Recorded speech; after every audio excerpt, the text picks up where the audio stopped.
Ya, selamat datang di podcast perdana kita ya, ngobrol santai di Florida. Hari ini bersama kita ada seorang hamba Tuhan, juga sahabat, juga bapak buat kita semua, adalah Pendeta Frankie Utana dari Denpasar, Bali ya. Bagi saudara yang belum kenal, nanti kita akan tanya-tanya, gali-gali gitu ya, bagaimana kehidupan daripada seorang Frankie Utana. Beliau adalah salah satu dari penatua yang foundernya ya dari gereja rock di Bali ya, lembah pujian, dan Tuhan pakai beliau bersama dengan istri tercinta ya yang namanya Ibu Hermini, lebih akrab dengan panggilan Tante Memen. Mereka membuka rumahnya menerima anak-anak yang bermasalah ya, anak-anak yang dulunya drugs, yang mungkin hamil di luar nikah, ada yang sempat masuk penjara dan lain sebagainya. Nanti kita bisa gali-gali lagi ya. Semoga saudara bisa diberkati melalui program ini. Langsung aja kita sapa Om Frankie ya, kita panggil Om Frankie aja ya biar akrab begitu. Nah, topik yang Shalom Om. Shalom, shalom. Para pendengar yang ada di rumah juga atau di mana di mobil. Selamat mendengar dalam kasih Tuhan. Amin, amin. Topik yang kali ini kita pilih yang ringan, tapi sebenarnya juga berat ya. Mengapa sih mengampuni itu kadang sukar ya? Kita sering ribuan kali, ratusan kali kita dengarkan khotbah tentang mengampuni ya, dan kita udah belajar bahwa mengampuni itu adalah perintah Tuhan gitu ya, bahwa kalau orang yang tidak mau mengampuni itu bisa mengalami sakit begitu. Dan ada juga yang bilang bahwa kalau kita tidak ngampuni kita tuh sedang dipenjara begitu ya. Tapi toh tidak mudah. Nah, kalau saudara mau tahu nih ceritanya nih ya, bagaimana Pastor Frankie ini belum pernah loh ketemu dengan ayah dan ibu kandungnya sampai saat ini. Dan bagaimana 31 tahun pertama kehidupan beliau ini terus mencari dan tidak menemukan kasih itu. Tetapi ketika beliau bertemu dengan Bapak di surga, nanti ceritanya lebih jelas ya gitu ya. Jadi singkatnya begitu. Dan bagaimana beliau bisa melepaskan pengampunan kepada orang tuanya gitu ya, ketika beliau usia 3 bulan dijual seharga Rp5.000 zaman itu dan lain sebagainya ya. Kita langsung aja Om cerita sedikit tentang masa lalu Om nih. Ya, artinya gini, orang banyak bilang mengampuni itu sukar. Sukar dalam arti kalau dia berhenti berlatih. Tapi kalau orang mau berlatih, pasti akan terselesaikan permasalahannya. Jadi yang saya ngalami 68 tahun umur saya sekarang, 31 tahun hidup saya tertekan karena merasa diri tidak diartikan, diterima, dibuang gitu ya, tidak punya harga diri gitu. Tapi setelah saya kenal Yesus sebagai Tuhan, nah hari lepas hari saya belajar untuk bisa mengampuni. Bagian kita tuh mengampuni, melupakan tidak bisa kita. Hanya Tuhan. Kalau dia menguasai kita, setelah kita bisa mengampuni, baru akan terlupakan. Jadi itu perlu belajar, jadi perlu berlatih. Jadi waktu saya kenal Yesus sebagai Tuhan Juru Selamat, nah saya belajar dan belajar sampai saya makin mengerti bahwa titik untuk orang bisa terlepas daripada rasa pahit, tidak ada lain. Kalau dia mengerti bahwa Tuhan itu sangat-sangat amat mengasihi kita. Dari mana kita bisa lihat? Yaitu kematian dia di kayu salib. Itu pengorbanan dia. Setelah kita bisa mengerti begitu kasihnya dia menghargai kita. Nah, saya yakin dan percaya kuasa Tuhan itu menguasai kita untuk memampukan kita bisa mengampuni. Nah, disitulah saya belajar terus belajar untuk mengampuni, sehingga begitu mengampuni, karena saya tahu Allah adalah kasih, identik Allah adalah mengampuni, berarti itu pribadi. Kalau kita sudah terima Yesus, Yesus ada dalam kita, kita dalam Yesus, berarti pengampunan dan kasih itu milik Tuhan. Coba bayangin kalau seseorang memberi titipan barang kepada kita, dia minta kembali, kita tidak kembalikan, itu kan jahat. Bukan milik kita, itu miliknya orang tersebut. Jadi kita harus kasih aja, kembalikan. Enteng kok. Dan akhirnya kita tidak merasa terintimidasi atau tertuduh, karena bukan milik kita, kita sudah kembalikan. Nah, sama juga dengan pengampunan. Kalau kita merasa itu milik kita, kita akan menahan hak kita, kita memegang, kita yang tertekan, kita jadi pahit. Kalau kita tahu itu pribadi Tuhan, itu milik Tuhan, berikan itu berapa yang dibutuhkan. Kita akan melepaskan kita dari penjara, dan kita merdeka, kita bisa bersuka cita mengalami pesta kerajaan Allah setiap saat. Nah, itu tipsnya kalau saudara mau berlatih. Itu yang bisa saya katakan, Bapak Budi. Tentu ada prosesnya kan Om ya. Tentu ketika Ada ya. Misalkan kalau firman Tuhan bilang jangan sampai matahari terbenam gitu ya Om ya. Itu kan tentu kadang susah untuk dilakukan orang-orang. Misalkan kalau butuh proses beberapa hari itu gimana menurut Om? Ya, dibilang jangan sampai matahari terbenam, artinya gini. Sebelum matahari terbenam kan kita sudah punya keputusan mau berlatih. Yeah. Nah, otomatis kan kadar itu makin berkurang. Ternyata terbenam, bagi saya tetap kita punya opportunity untuk berlatih lagi.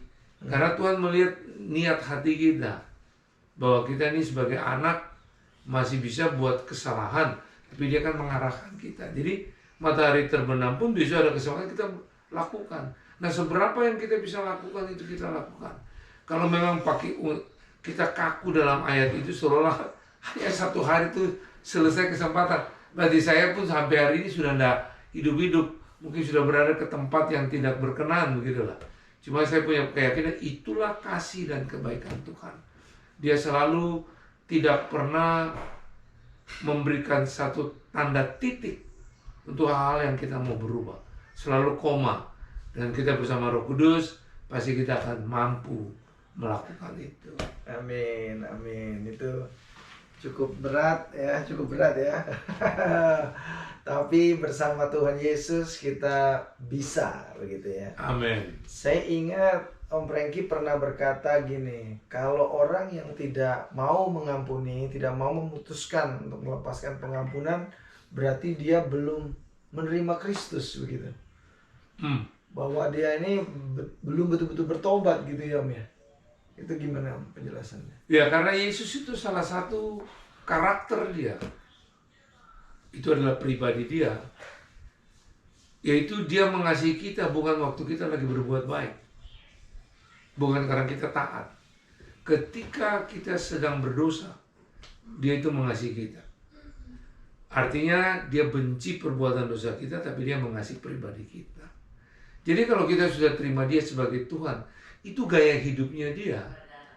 Karena kita bilang kita percaya Tuhan, ternyata kita tidak mau berlatih untuk mengampuni. Ya, artinya kita tidak percaya, kita cuma beragama. Itu maksudnya. Makanya kita mesti menghidupi apa gaya hidup Yesus sebagai Tuhan, Juru Selamat dan Raja di atas segala Raja yang dia ajarkan kita. Itu yang perlu kita praktek. Jadi kalau saudara mengaku Kristen, wah, belum bisa mengampuni, berarti cek lagi begitu ya. Wah. Om Franky sama Tante Hermini sudah datang ke Tampa sekitar berapa minggu nih Om ya? 3 minggu, hampir 3 minggu. 3 minggu. minggu ya, ini podcast pertama kita. Ya, hopefully kita bisa punya waktu lagi untuk gali-gali topik yang lain ya. Topik yang lain. Nanti kalau saudara ada pertanyaan, mungkin ada yang beban doa, boleh nanti komen gitu ya, hubungi yang di bawah, nanti kita akan bantu saudara gitu, kita akan doakan. Kemudian boleh nih Om cerita lagi, misalkan ada pengalaman pribadi Om nih, misalkan pernah disakiti oleh orang gitu ya kan, orang yang dekat misalkan. Tapi bagaimana proses Tuhan sampai Om akhirnya melepaskan pengampunan? Boleh kalau ada cerita-cerita yang bisa memberkati kita. Ya, saya ambil satu contoh kesaksian dalam saya menangani anak-anak bermasalah. Dulu pemikiran saya, waktu saya bermasalah, dengan saya serahkan hidup saya sepenuh ke Tuhan, saya bebas. Tapi ternyata pola pikir saya keliru. Tidak semua orang sama seperti apa yang saya alami. Justru waktu saya bina mereka, ada yang mereka pulih, ada beberapa dari mereka yang tidak tahu berterima kasih. Ketemu kami di restoran pun tidak senyum, tidak menyapa. Nah, kadang-kadang itu awal tuh membuat kita tuh Karena sudah tinggal sudah tinggal bersama-sama. bersama. Udah lama nih Om, Ya. berbulan-bulan ya Om ya. Jadi rasa sakit itu ada. Cuma saya ingat loh, Yesus pun mengalami begitu dengan murid-muridnya. Dan dia ada dalam hidup saya. Nah, mulai belajar untuk bisa mengerti keadaan orang-orang seperti itu. Dan saya tahu kasih dan pengampunan itu punya Tuhan dan pribadi Tuhan. Ya, seberapa dia membuat itu kepada saya tinggal berikan itu. Nah, dari hari lepas hari itulah saya mengerti, makin dalam di situ, makin enteng, makin tenang hadapi masalah-masalah seperti itu. Karena begitu ada hal kasus itu, ceritalah kepada Tuhan. Tuhan, saya sempat kecewa loh dengan anak ini. Dan akibat kecewa itu saya sempat jengkel juga. Nah, saya minta ampun. Saya berkati dia, mengasihi dia, mengampuni dia dalam doa. Waktu saya berdoa seperti itu, nah kasih Tuhan penuhi saya lagi. Saya merasa suatu kelegaan. Nah, itulah yang perlu kita latih terus. Supaya benih yang namanya pahit akibat tidak bisa mengampuni, tidak bisa diam di hati kita. Dan punya kesempatan selalu terbebaskan oleh angin kuasa roh Tuhan. Itu dia. Haleluya. Amin, amin. Jadi harus dikatakan ya Om ya. Itu kan saya pernah dengar pelajarannya ketika kita mau pelepasan luka batin nih Om. Lagi itu kita harus ucapkan gitu ya. Kita harus ingat ketika kita dalam titik yang paling tersakiti, terus kita minta Tuhan ampuni gitu ya Om ya. Gimana sih? Sebenarnya gini, ada tekniknya Om ya. Sebenarnya gini, kalau kita lihat orang itu seperti menyakiti kita, kita ceritalah, Bapak, saya dengan anak ini saya kecewa berat. Nah, akibat ini saya minta ampun. Sudah itu saya berimajinasi membayangkan wajah anak itu untuk memberkati dia, mengasihi dia, mengampuni dia. Misalnya dia seorang anak pria, saya peluk dia, saya berimajinasi memberkati, mengasihi, mengampuni. Sudah itu setelah itu saya mengusir apa akibat saya tidak bisa, saya kecewa. Saya tertekan, roh yang membuat saya tertekan saya usir dalam nama Yesus. Sudah itu saya minta Tuhan penuhi saya dengan kasih untuk saya mengalami satu kelegaan. Nah, itu harus kita buat, harus kita ucapkan, ya.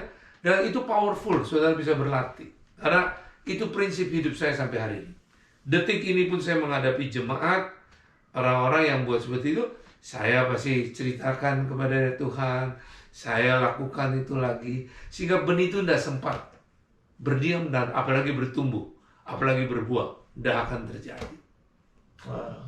Jadi tidak cukup kita cuma doa Tuhan ajar saya mengampuni si A gitu, tidak cukup ya, harus imajinasi, kita keluarkan keluh kesah kita kepada Bapa gitu ya. Saya tidak bilang tidak cukup, artinya ini pengalaman saya yang saya alami. Jadi pengalaman ini saya perlu ceritakan kepada saudara yang juga yang ikut podcast ini. Cuman begini, pengalaman itu tidak bisa bilang merupakan kebenaran mutlak. Itu pengalaman seseorang dengan Tuhan. Jadi saya share ini apa yang saya alami. Kalau ini bisa saudara pakai dan pas untuk diri saudara, lanjutkan, lakukan itu. Tapi ada juga Tuhan pakai formula-formula yang lain ya. Karena Tuhan itu kan kaya dengan cara, program, sistem. Makanya kita harus libatkan dia dalam segala hal. Kita akan temukan yang mana untuk diri kita itu pas dan tepat sesuai dengan yang Tuhan mau. Iya. Terima kasih. Luar biasa. Nanti saudara kalau ada topik-topik yang saudara ingin kita bahas, tentu saudara bisa komen, gitu ya. Dan Kenapa kita buat podcast ini ngobrol santai di Florida? Karena kami melihat itu banyak Tuhan kirimkan hamba-hamba Tuhan yang luar biasa untuk datang berkunjung ke sini. Sayang kalau kita tidak dapatkan pengalaman hidup mereka, ya hikmat yang Tuhan beri, juga hal yang lain, bahkan yang dari marketplace seperti Bapak Hermawan Kertajaya itu pernah datang, dan kita waktu itu belum ada podcast. Tapi kedepannya kalau Pak Jokowi datang sini, kita bisa podcast bareng Pak Jokowi gitu ya. Gitu dulu saya rasa hari ini podcast perdana kita. Nantikan podcast yang selanjutnya bersama Om Frankie juga, karena Om Frankie masih ada 1 minggu ya, kira-kira 1 minggu lagi. 2 hari. 3 hari lagi. 3 hari. Semoga kita bisa dapat 1 atau 2 lagi gitu, kalau Tuhan izinkan waktunya. Ya, tetap ingat apapun yang terjadi, Tuhan Yesus tetap baik. Amin. Haleluya. Terima kasih Om. Bye semua.